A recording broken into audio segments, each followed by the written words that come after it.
नमस्ते दोस्तों। इस वीडियो में मैं आपको बताने वाला हूँ लाइट कंपेंसेशन पॉइंट के बारे में और दूसरा CO2 कंपेंसेशन पॉइंट के बारे में। ये टॉपिक समझने के लिए सबसे पहली चीज़ आपको क्या समझना पड़ेगा, ये आपने इतना तो आप जानते होंगे कि फ़ोटोसिंथेसिस में क्या होता है। फ़ोटोसिंथेसिस में CO2 का अपटेक होता है और क्या होता है, CO2 का अपटेक करके उसका फिक्सेशन किया जाता है और ऑक्सीजन बनती है, मतलब रिलीज़ होती है। ये होता है फोटोसिंथेसिस में। CO2 आएगी और ऑक्सीजन जाएगी।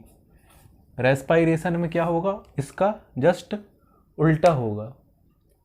ऑक्सीजन आएगी और क्या होगा, CO2 रिलीज़ होगी, फूड का ब्रेक डाउन होगा और ऑक्सीजन आएगी, उसकी हेल्प से फूड का ब्रेक डाउन होगा, CO2 रिलीज़ होगी। ऑक्सीजन का अपटेक होगा, CO2 का रिलीज़ होगा। तो सबसे पहली चीज़ अब हम देखते हैं कि आखिर लाइट कंपेंसेशन पॉइंट होता क्या है।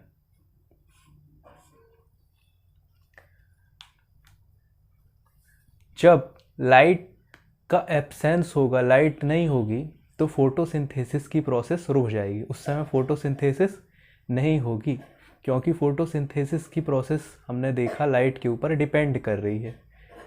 लाइट के कारण ही जब क्लोरोप्लास्ट में क्या होता है, लाइट उसके पिगमेंट एब्जॉर्ब करते हैं, तो फोटोसिंथेसिस की प्रोसेस होती है, कार्बन फिक्सेशन होता है।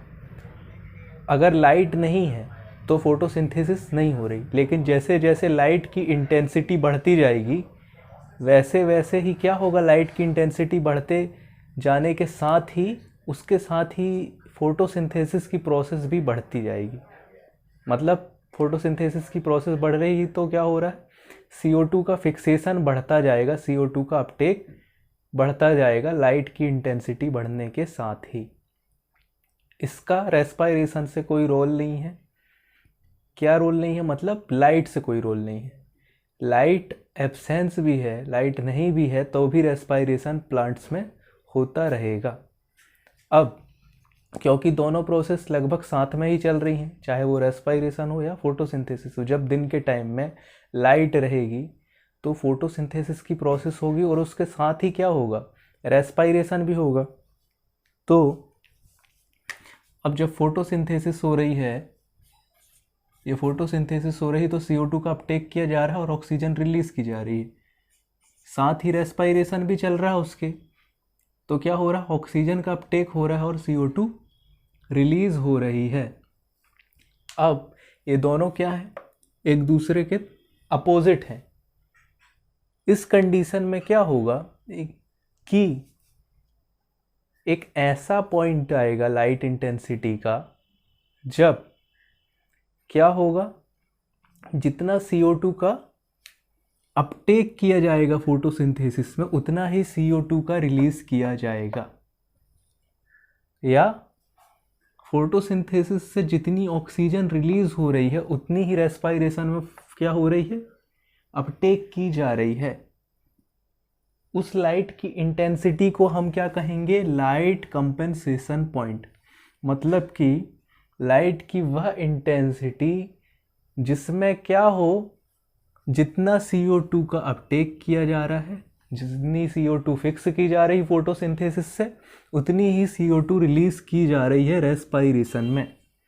या जितनी ऑक्सीजन रिलीज की जा रही है, बन रही है फोटोसिंथेसिस में, उतनी ही ऑक्सीजन क्या हो रही है, रेस्पायरेशन में यूज हो रही है। इसको हम क्या कह रहे हैं, इस पॉइंट को लाइट कंपेंसेशन पॉइंट।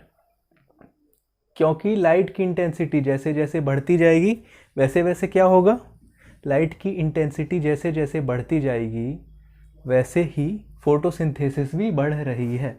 इसको हम ग्राफ से समझते हैं।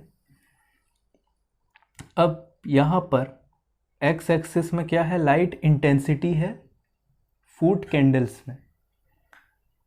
वाई एक्सिस में क्या है, CO2 का एक्सचेंज, क्योंकि फोटोसिंथेसिस की प्रोसेस और रेस्पायरेशन दोनों में CO2 का एक्सचेंज हो रहा है। या फोटोसिंथेसिस में CO2 आ रही है अंदर और रेस्पायरेशन में फोटोसिंथेसिस जा रही है। अब जैसे जैसे लाइट की इंटेंसिटी बढ़ेगी वैसे वैसे फोटोसिंथेसिस भी ज़्यादा होगी, फोटोसिंथेसिस भी बढ़ती जाएगी। तो अब आप यहाँ ध्यान से देखो, तो लाइट इंटेंसिटी बढ़ने के साथ कौन सी लाइन बढ़ रही है? ये वाली लाइन, ये कांस्टेंट है, इसका लाइट इंटेंसिटी से कोई रोल नहीं है। मतलब ये क्या है? रेस्पायरेशन को दिखा रहा है, क्योंकि लाइट इंटेंसिटी बढ़े घटे इससे इसको कोई मतलब नहीं है, रेस्पायरेशन कांस्टेंट है। जबकि लाइट इंटेंसिटी जब लाइट रहेगी नहीं तो उस टाइम तो जीरो है, तो क्या होगा? फोटोसिंथेसिस नहीं होगी, तो CO2 का एक्सचेंज भी इस टाइम नहीं होगा। पर जैसे जैसे लाइट इंटेंसिटी बढ़ती जाएगी CO2 का क्या होने लगेगा? एक्सचेंज, CO2 फिक्स होने लगेगी, फोटोसिंथेसिस की प्रोसेस बढ़ती जा रही है। अब लाइट इंटेंसिटी का एक ऐसा पॉइंट आएगा जिस पॉइंट में दोनों बराबर हो जाएंगे, रेस्पायरेशन और फोटोसिंथेसिस से दोनों से CO2 का जो एक्सचेंज हो रहा है वो दोनों का यहाँ पर बराबर हो गया एक लाइट के इंटेंसिटी के पॉइंट में। इसको ही हम क्या कह रहे हैं? Light compensation point. यहाँ पर लाइट कंपेंसेशन पॉइंट में जब दोनों की रेट क्या हो गई? बराबर हो गई, तो यहाँ पर नेट CO2 फिक्सेशन क्या हो जाएगा?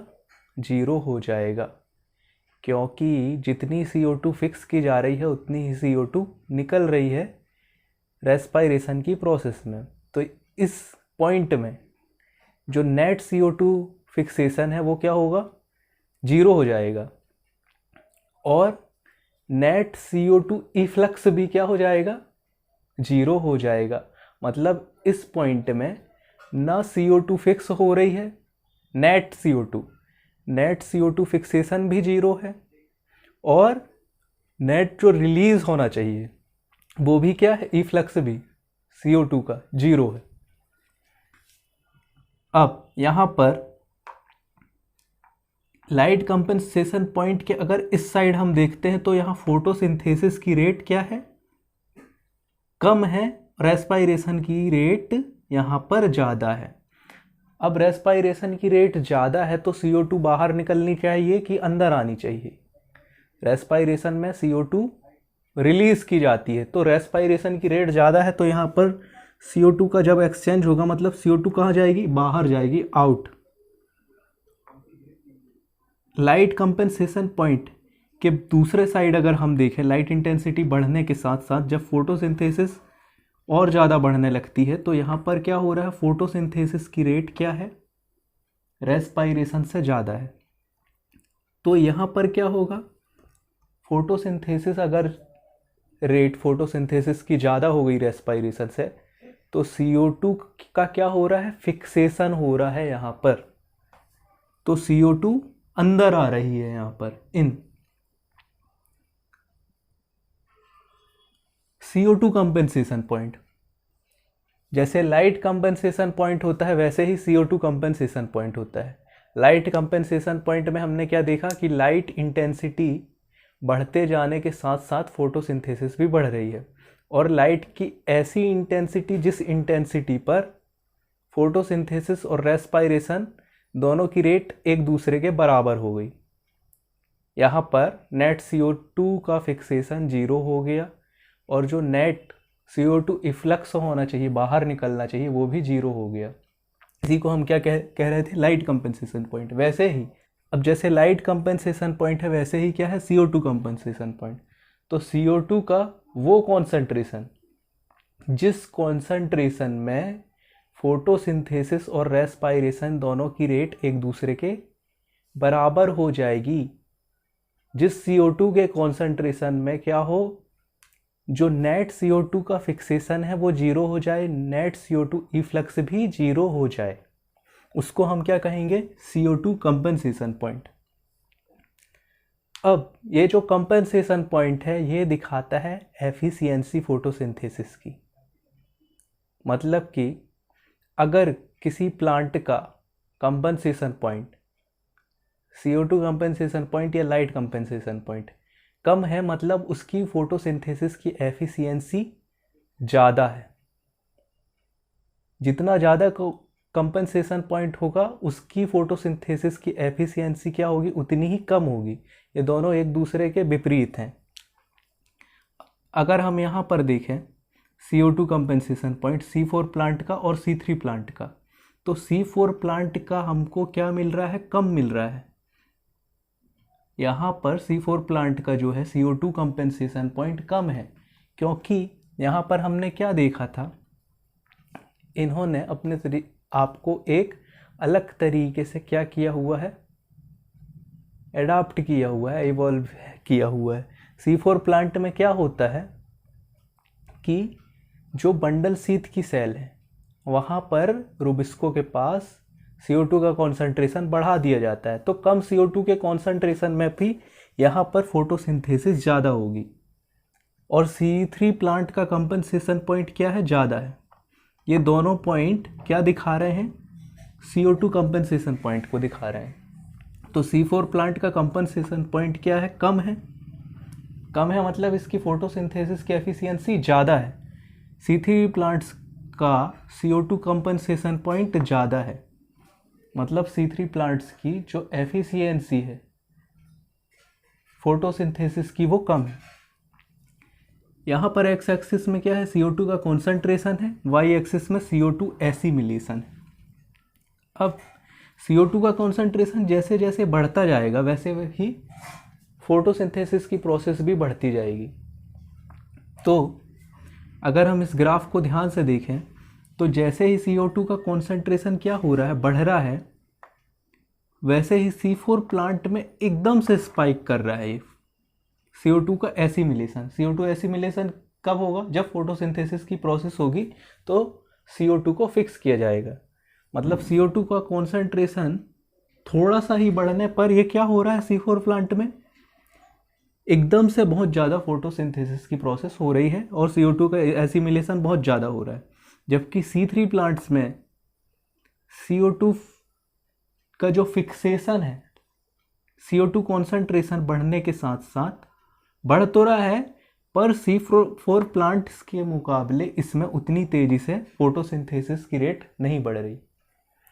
C4 प्लांट में CO2 का कॉन्सेंट्रेशन बढ़ने के साथ ही हम देख रहे हैं कि एकदम से स्पाइक हो रहा है, ये एकदम से ही फोटोसिंथेसिस की प्रोसेस बढ़ रही है, पर इसमें धीरे धीरे बढ़ रही है C4 प्लांट के मुकाबले। पर एक पॉइंट आने पर क्या होगा कि CO2 का जब कॉन्सेंट्रेशन बढ़ भी जाएगा तो ये जो C4 प्लांट हैं इनमें फोटोसिंथेसिस की प्रोसेस क्या हो जाएगी, कांस्टेंट हो जाएगी एकदम, या CO2 का एसिमिलेशन क्या हो जाएगा, कांस्टेंट हो जाएगा, इसके बाद नहीं बढ़ेगी। पर C3 प्लांट्स में क्या होगा, C3 प्लांट्स में C4 प्लांट्स से ज़्यादा CO2 का एसिमिलेशन होने लगेगा। इसलिए इस ग्राफ को हम देखें तो C3 प्लांट्स में क्या हो रहा है, ये ज़्यादा CO2 एसिमिलेशन हो रहा है कॉन्सेंट्रेशन बढ़ने के साथ। तो ये दोनों चीज़ें लगभग एक जैसी ही हैं, लाइट कंपनसेशन पॉइंट और CO2 compensation point. Light compensation point हम किसे कह रहे हैं, लाइट कंपनसेशन पॉइंट उस लाइट इंटेंसिटी को कहते हैं जहाँ पर क्या हो, जो CO2 जितनी फिक्स की जा रही है किसमें, फोटोसिंथेसिस की प्रोसेस में, उतनी ही CO2 क्या की जाए, रिलीज की जाए रेस्पायरेशन के थ्रू। इस लाइट इंटेंसिटी के पॉइंट को हम बोलेंगे लाइट कंपनसेशन पॉइंट।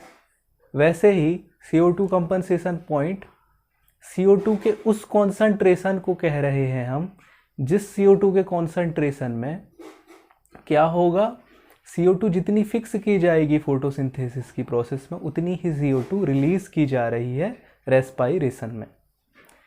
ये अलग अलग प्लांट की स्पीसीज के ऊपर डिपेंड करता है, लाइट इंटेंसिटी पॉइंट उसका कितना होगा या CO2 कंपनसेशन पॉइंट उसका कितना होगा। दोनों के हर प्लांट के हिसाब से ये अलग अलग होगा, चेंज होता रहेगा स्पीसीज के हिसाब से। जो शेड प्लांट्स होते हैं वहाँ पर क्या होगा, लाइट कंपनसेशन पॉइंट क्या होगा, कम होगा, मतलब उनकी फोटोसिंथेसिस की एफिशिएंसी ज़्यादा होगी। ऐसा क्यों होता है, क्योंकि जो शेड प्लांट्स होते हैं, जो छाया में रहते हैं, वहाँ पर रेस्पायरेशन की रेट उनकी कम होती है। रेस्पायरेशन की रेट कम होने के कारण ही उनका जो लाइट कंपनसेशन पॉइंट है शेड प्लांट्स का वो कम होता है। सो आई होप आपको समझ में आया होगा। Thank you.